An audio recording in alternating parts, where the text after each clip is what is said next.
Welcome, Ibrahim here from idialo.com, and this year you want to buy a computer. The choice is vast. There are hundreds if not thousands of brands available. All you want is buy a computer. In the past few years, even the definition of the word computer has changed. When I hear computer, I know it is referring to a desktop machine.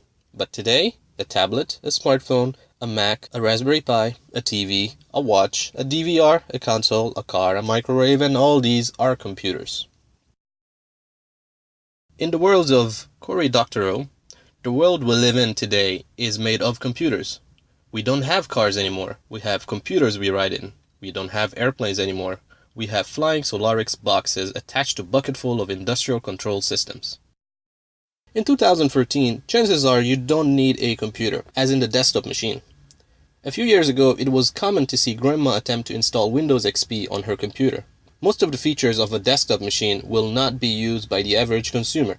So before you try to buy a computer, try to answer the question, why do I need a computer in the first place? The most common use for computers is to connect people, and the medium to connect people is email and social networks. Computers are also used for office work. This includes creating Word documents, presentation, spreadsheets, or programming. Computers can also be used to create media. This part requires more power, and we will see the type of computers you need for that.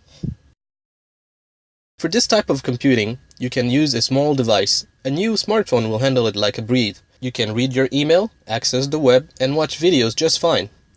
If this is the main reason you want to buy a computer, then a smartphone is where you get started.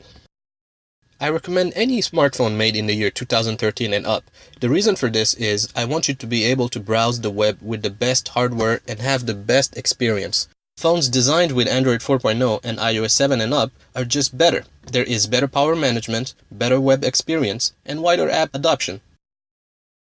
Even though there is phone and smartphone, these devices are computers and are more than capable. However, if you want a bigger screen, then a tablet is the next step up. Even though there are more tablets than I can list, there are only two I can recommend with a straight face. The iPad and the Galaxy Tab from Samsung. Of all the devices I use, these are the only two that have good enough hardware to not feel like a toy. Tablets are portable. They can be taken everywhere and anywhere. They are light and don't require that you find a flat surface or a comfortable chair to work on. Tablets are very good for connecting with people and consuming content. For creating content, not so much. I'm sure there are a lot of apps that can prove me wrong, but the main purpose of a tablet is to consume, and that is perfectly fine. It makes no sense to get a desktop computer today for your parents. With a tablet, they never have to worry about updating the drivers, running a disk defragmenter, or modifying the registry to make something work. All this is taken out of the equation. The moment they buy it, they can open the browser and start surfing the web, and start sharing annoying pictures on Facebook. If your reason for buying a computer is to do office work, then look no further. What you need is a laptop. A work laptop can be less expensive than a tablet, yet more powerful.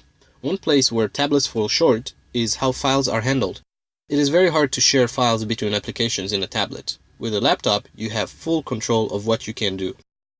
The fully integrated keyboard makes it much easier to work with documents, spreadsheets, code, or anything that can be done on a desktop, really.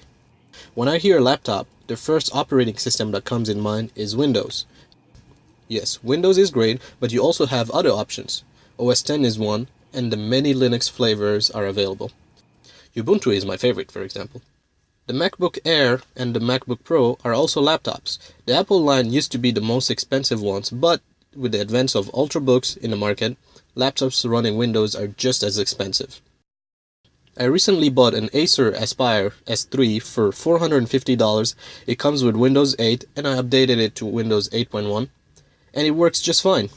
Before the purchase, I worked regularly on a Dell Inspiron from 2006, which still works but has a broken screen. The advantage of the new ones is that they are lighter, more portable, and I get to watch all my videos in HD. I started making videos like this one, and that's where I can see the machine start struggling. For creating content, I recommend a desktop computer, pure and simple.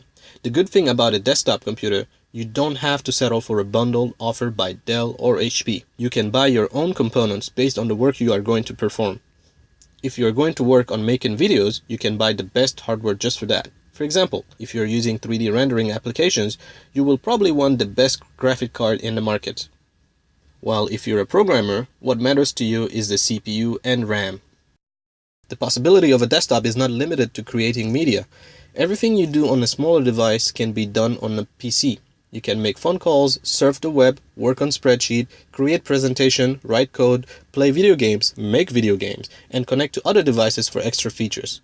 The only place where the PC falls short is it is not portable. Or is it? Unlike what you hear on the media, the PC is not dead. There is just no need to buy a new one every year. In a nutshell, for creating content, the best option is a PC. It has more power, it can be upgraded easily, and if you compare specs with other devices, it is much cheaper.